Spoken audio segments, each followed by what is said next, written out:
Bismillahirrahmanirrahim. Hamdan wa syukran lillah, salatan wa salaman ala rasulillah, amma ba'du. Para pemirsa yang dirahmati oleh Allah tabaraka wa ta'ala, tayangan kali ini kita akan mengkaji hadis pertama di hadis arba'in, di mana hadis pertama ini diriwayatkan oleh dua ulama besar di bidang hadis. Pertama Imam Al-Bukhari rahimahullah, dan yang kedua adalah Imam Muslim rahimahullah ta'ala rahmatan wasi'ah.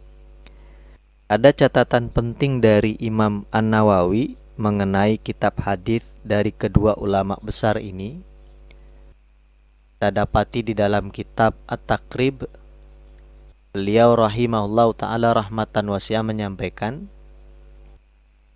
awalu musannafi fi sahihil mujarad, kitab hadis pertama yang secara khusus disusun untuk menghimpun hadis sahih, ini Sahihul Bukhari thumma Muslim, Sahih Al-Bukhari kemudian Sahih Muslim.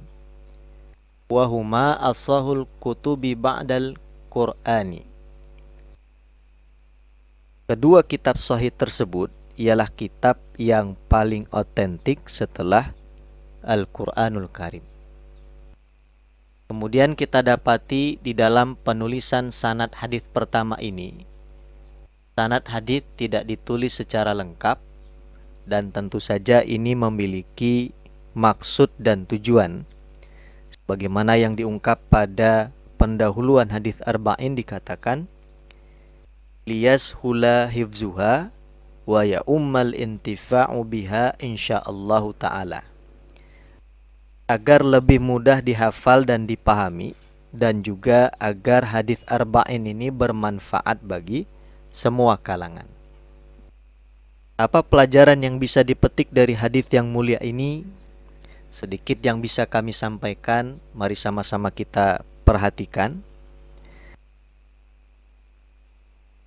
An Amiril Mu'minina Abi Hafsin Umar bin Al-Khattab radhiyallahu ta'ala anhu, dari Amirul Mu'minin Abi Hafs Umar bin Al-Khattab radhiyallahu ta'ala anhu berkata, redaksi an ialah huruf bermakna yang mabni sukun dan memiliki beberapa makna. Dua di antaranya, yang pertama ialah ta'lil, diartikan karena atau sebab. Misalkan hajani an hasadin, ia mencelaku karena dengki. Yang kedua zorfiyah, yang menjadi maknaan di dalam hadis ini diartikan dari. Misal rohaltu anid dari, saya telah pergi dari rumah. Dan an ialah huruf yang berfungsi sebagai huruf jar yang memajrurkan isim zohir dan isim domir yang datang sesudahnya. Apa ungkapan setelah an yang majrur karenanya? Kita dapati di hadis yang mulia ini ada ungkapan Amiril Mu'minina. Istilah Amirul Mu'minin ini istilah yang sama dengan Al-Khalifah dan Al-Imam. Kita jumpai dalam kitab Raudhatut Talibin, Imam An-Nawawi rahimahullahu ta'ala rahmatan wasi'ah menyampaikan, boleh menyebut imam itu dengan istilah Al-Khalifah dan Al-Imam dan Amirul Mu'minin. Istilah-istilah ini digunakan dalam bahasan khilafah dan imamah. Ada catatan penting dalam Muqaddimah Ibnu Khaldun. Beliau rahimahullahu ta'ala rahmatan wasi'ah menyampaikan bahwasanya imamah ialah wakil dari pemilik syariat dalam menjaga agama dan mengelola dunia dengan agama. Dinamakan khilafah dan imamah.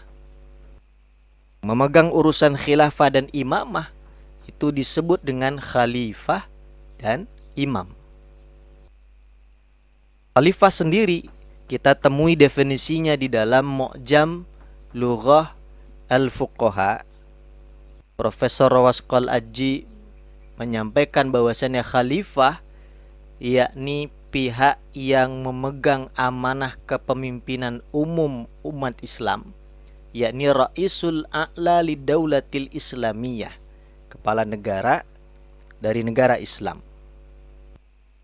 Oleh sebab itu, bila kita jumpai ungkapan Amirul Mukminin atau Al-Khalifah atau Al-Imam, setidaknya muncul dua hal dalam benak kita. Yang pertama, dalam sejarah umat Islam, kita pernah memiliki kepala negara yang menjaga dan menegakkan Islam serta mengelola dunia dengan aturan Islam. Dalam perjalanan sejarahnya, di antara kepala negara itu ialah sosok Umar bin Al-Khattab radhiyallahu ta'ala anhu. Kedua, Islam memberikan tuntunan dalam urusan kepemimpinan. Ini tentu saja merupakan bukti dan konsekuensi dari ayat yang mulia, yakni ayat 89 surah An-Nahl. Allah tabaraka wa ta'ala berfirman yang artinya, dan kami turunkan kepadamu Al-Quranul Karim menjelaskan segala sesuatu. Ibnu Mas'ud radhiyallahu ta'ala anhu menjelaskan, qad bayyana lana fi hadzal Qur'an kulla ilmin wa kulla syai'in. Sungguh Allah Ta'ala telah menjelaskan pada kita di dalam Al-Quran ini segala ilmu dan segala sesuatu.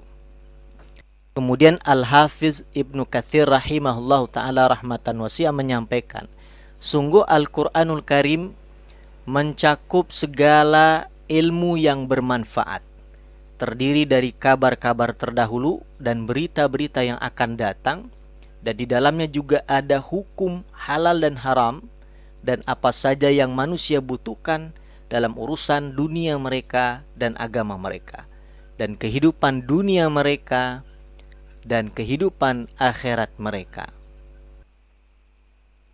Tentu saja di antara urusan yang dibutuhkan manusia adalah kepemimpinan, dan Islam memberikan pedoman dalam hal tersebut. Kemudian setelah redaksi An Amiril Mukminina, kita jumpai ungkapan Abi Hafs Umar bin Al-Khattab radhiyallahu ta'ala anhu. Umar termasuk di antara sahabat Nabi sallallahu alaihi wasallam yang perjalanan hidupnya banyak memberikan pelajaran bagi umat Islam. Di antara pelajaran penting yang hendak disampaikan pada tayangan kali ini ialah riwayat dalam At-Tabaqatul Kubra.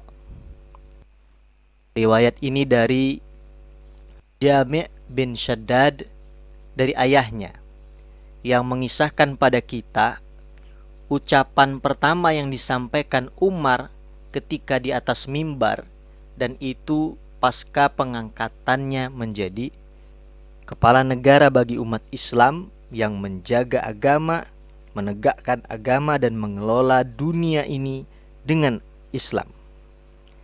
Ternyata ucapan itu adalah permohonan kepada Allah tabaraka wa ta'ala, bahwasannya Umar radhiyallahu ta'ala anhu menyampaikan, ya Allah, sungguh saya ini keras, maka jadikanlah saya lembut. Seorang kepala negara harus mampu memperlakukan rakyat dengan kasih sayang, sebab Islam adalah rahmat bagi semesta alam. Dan sungguh saya ini lemah, maka jadikanlah saya kuat. Kepala negara yang diberi amanah untuk menjaga Islam, menegakkan Islam, dan mengelola dunia dengan Islam harus memiliki kekuatan. Karena apa? Islam adalah din yang tinggi, agung, dan sempurna. Dan sungguh saya ini bakhil, maka jadikanlah saya sosok yang dermawan. Cara urusan kepala negara dalam hal ini ialah pengelolaan harta. Maka kepala negara tidak boleh menahan apa-apa yang menjadi hak warga negara, di mana hak itu memang ditetapkan Allah Tabaraka wa Ta'ala untuk mereka. Kemudian kita kembali melihat ke dalam periwayatan hadis pertama ini, kita jumpai ada redaksi radhiyallahu ta'ala anhu. Kemudian setelah redaksi Rasulullah ada ungkapan sallallahu ta'ala alaihi wa ala alihi wasallam. Bagaimana status penulisan redaksi-redaksi tersebut? Ada pelajaran penting di dalam buku penjelasan Imam An-Nawawi atas Sahih Muslim. Di bagian pendahuluan, poin ke 36, beliau menjelaskan beberapa hal penting, di mana poin-poinnya yakni mustahab bila kita menjumpai lafaz Allah, lafzul jalalah, sesudahnya kemudian kita tambahkan azza wa jalla dan yang semisal. Mustahab juga bila kita jumpai lafaz an-nabi Rasulullah atau nama nabi kita Muhammad, sesudahnya kita tambahkan sallallahu alaihi wasallam. Mustahab juga bila kita jumpai nama-nama sahabat, sesudahnya kita tambahkan radhiyallahu anhu. Bila berdua kita tambahkan radhiyallahu anhuma. Dan mustahab juga bila kita menjumpai nama-nama alim ulama dan orang-orang pilihan di dalam din Islam, sesudahnya kita jumpai, sesudah kita jumpai, kemudian kita tambahkan doa untuk mereka, rahimahullah atau rahimahumullah. Bila kita lupa melakukannya, maka hilang kesempatan kita memperoleh kebaikan yang besar dan keutamaan yang agung yang terkandung dalam amalan yang mustahab tersebut. Mudah-mudahan Allah Tabaraka wa Ta'ala menuntun kita dan menguatkan kita untuk senantiasa menghidupkan bukan hanya amalan wajib, juga amalan-amalan yang mustahab. Kemudian Umar bin Al-Khattab radhiyallahu ta'ala anhu mengatakan, sami'tu Rasulullah sallallahu ta'ala alaihi wa ala alihi wasallam yaqul, saya mendengar Rasulullah sallallahu alaihi wasallam bersabda. Di mana redaksi sami'tu menunjukkan hadis ini disandarkan kepada Nabi sallallahu alaihi wasallam, yakni pada ucapan beliau sallallahu alaihi wasallam, dan ini termasuk sunnah qauliyah beliau sallallahu alaihi wasallam. Apa pelajaran yang disampaikan oleh Rasulullah sallallahu alaihi wasallam kepada Umar bin Al-Khattab radhiyallahu taala anhu, dan ini menjadi pedoman bagi kita, yakni innamal a'malu binniyat, sesungguhnya amal perbuatan itu tergantung niatnya.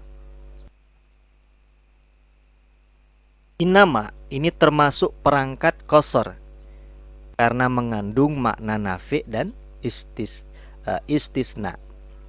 Ini biasa digunakan untuk mengutarakan sesuatu pada pihak yang pihak itu bisa memahami dan ia tidak mengingkari.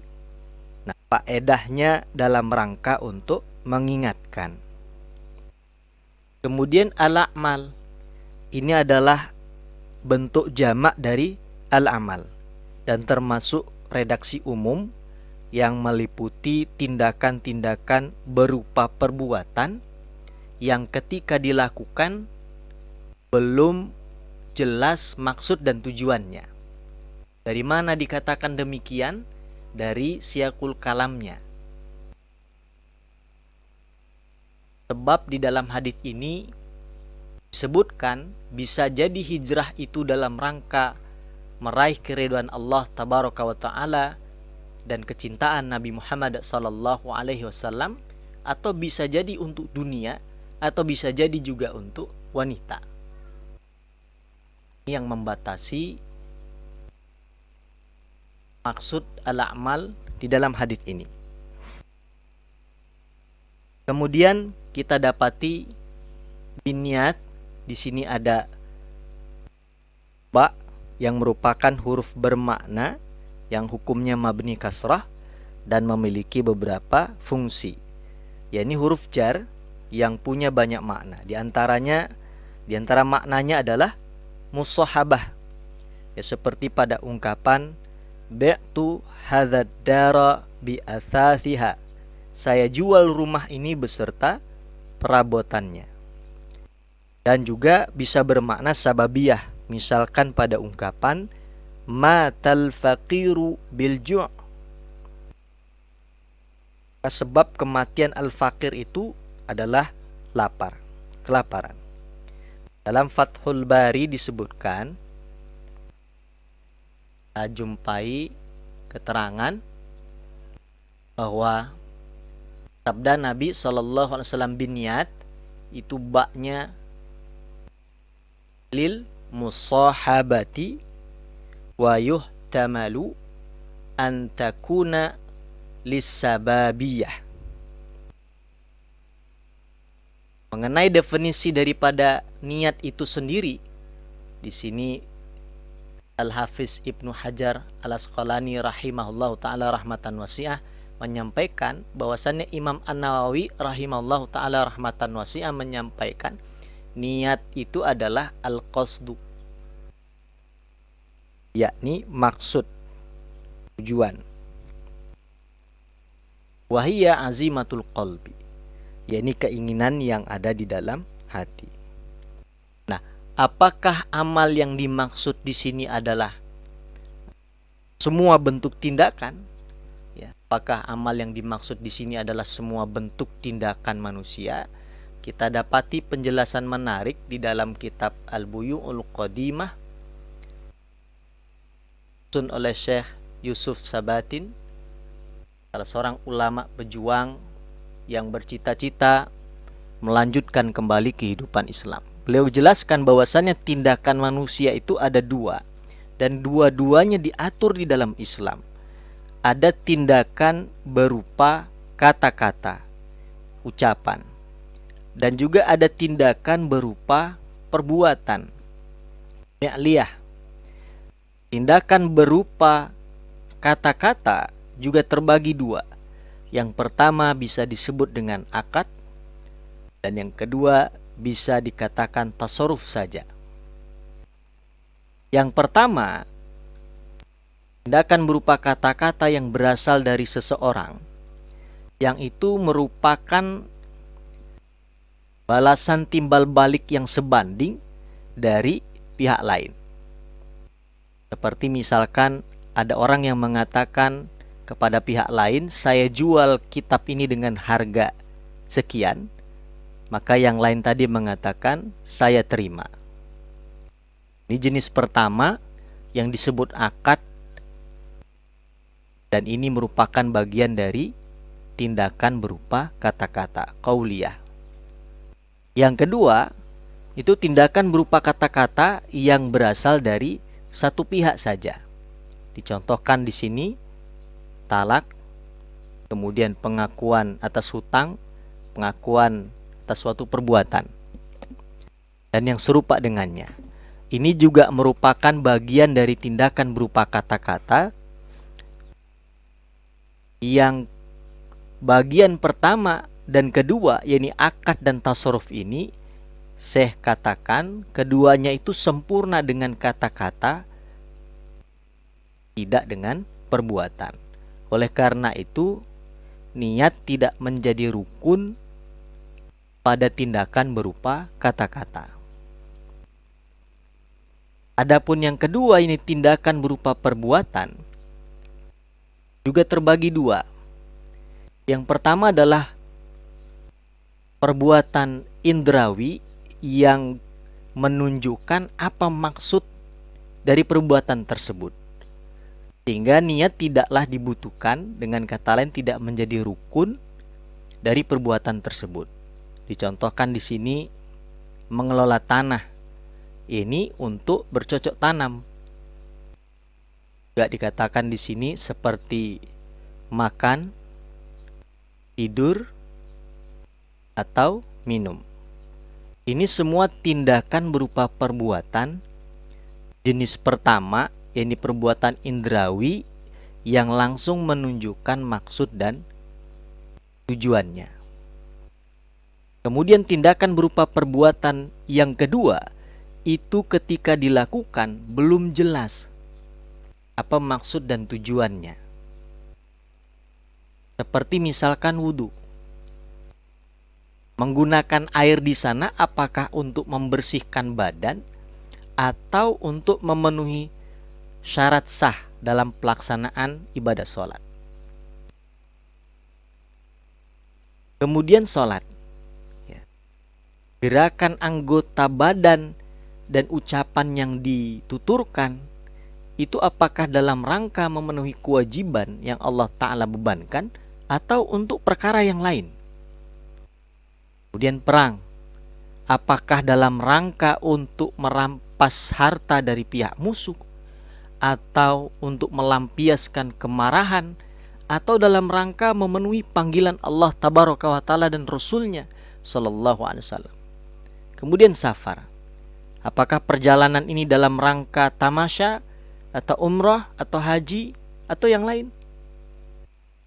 Kemudian ada pemberian harta, membangun masjid, atau menghindari majelisnya orang-orang fasik, atau tidak mau menerima pemberian dari pihak lain. Maka ini semua termasuk contoh dari tindakan berupa perbuatan yang dipilih atau ditinggalkan dan belum jelas maksud dan tujuannya. Disinilah kemudian niat menjadi rukun dari perbuatan tersebut. Tetapkanlah hadis ini pada perbuatan-perbuatan yang demikian.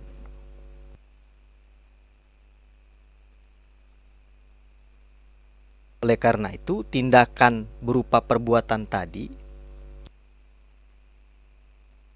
seperti amal-amal ibadah, amal-amal dakwah, amal-amal menuntut ilmu dan contoh-contoh yang disebutkan menjadi amal yang sah dan sempurna kebaikannya itu disertai dengan niat. Bila disertai dengan niat. Kemudian setelah innamal a'malu binniyat, kita dapati redaksi wa innama likulli imri'in ma nawa. Sesungguhnya setiap orang akan mendapatkan apa yang ia niatkan. Redaksi imri'in ini berbentuk umum sehingga mencakup laki-laki dan perempuan. Adapun redaksi likulli merupakan musnad yang didahulukan dari musnad ilaihnya berupa isim mausul ma, dan pola seperti ini merupakan pola dengan faedah ikhtisas, yakni pengkhususan, sehingga memberikan makna ya setiap orang hanya akan memperoleh apa yang ia niatkan. Setiap orang hanya akan memperoleh apa yang ia niatkan.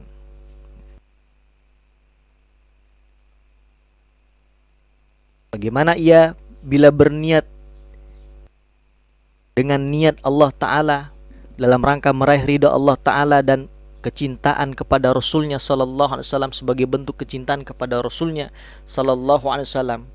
Bila ada orang yang meniatkan amalnya, tindakan berupa perbuatan yang membutuhkan niat, maksud dan tujuan, kemudian dia niatkan dalam rangka meraih keridhaan Allah Tabaraka wa Ta'ala, maka sungguh ia sedang meniatkan sesuatu dengan niat yang tinggi.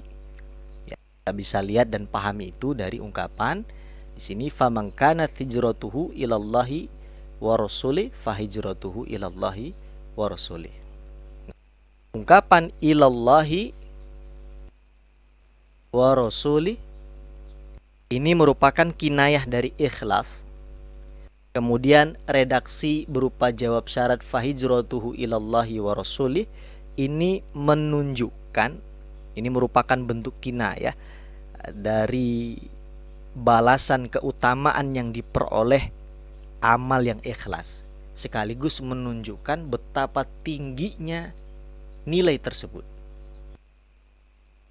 Betapa tingginya nilai yang akan diperoleh oleh orang-orang yang melakukan suatu amal ikhlas raih keridhaan Allah tabaraka wa ta'ala dan juga sebagai bentuk kecintaan kepada Rasulnya sallallahu alaihi wasallam. Bagaimana kalau untuk dunia atau untuk wanita? Maka dikatakan di sini wa man kanat hijratuhu lidunya yusibuha au imra'atin yankihuha fa hijratuhu ila ma hajara ilai. Kita lihat pada jawab syaratnya, tidak ada pengulangan dunia dan imro'ah. Cukup dikatakan ila ma hajara ilai. Maka ini memberikan isyarat bahwasannya bila mana amal tersebut tidak ikhlas lillahi ta'ala, bukan sebagai bentuk kecintaan pada nabinya Muhammad sallallahu alaihi wasallam, maka betapa rendahnya nilai amal itu di sisi Allah tabaraka wa ta'ala. Demikianlah para pemirsa yang dimuliakan Allah tabaraka wa ta'ala. Mudah-mudahan kita termasuk yang mampu menata diri dengan meluruskan niat, maksud dan tujuan kita pada tindakan-tindakan berupa perbuatan yang membutuhkan niat, maksud dan tujuan. Kita tata agar niat, maksud dan tujuan kita benar-benar dalam rangka meraih keridhaan Allah tabaraka wa ta'ala dan sebagai wujud kecintaan kita pada Nabi kita Muhammad sallallahu alaihi wasallam. Mohon maaf bila mana terdapat kesalahan dan kekurangan, semua murni kelemahan dari kami sendiri, dan bila di dalamnya terdapat faedah, semoga memberikan kebaikan yang berlimpah untuk para pemirsa yang dimuliakan oleh Allah tabaraka wa ta'ala. Barakallahu fikum ajmain. Allahumma aftah alaina futuhal arifin wa faqihna fid din wa alimna ta'wil. Allahumma ja'alna minal mukhlisin wal muhsinin. Allahumma salli afdalas salati ala as'adi makhluqatika sayyidina Muhammadin wa ala alihi wa sahbihi wa sallim adada ma'lumatika wa midada kalimatika kullama dzakaraka wa dzakaru dzakirun wa ghafala an dzikrika wa dzikril ghafilun. Assalamualaikum warahmatullahi wabarakatuh.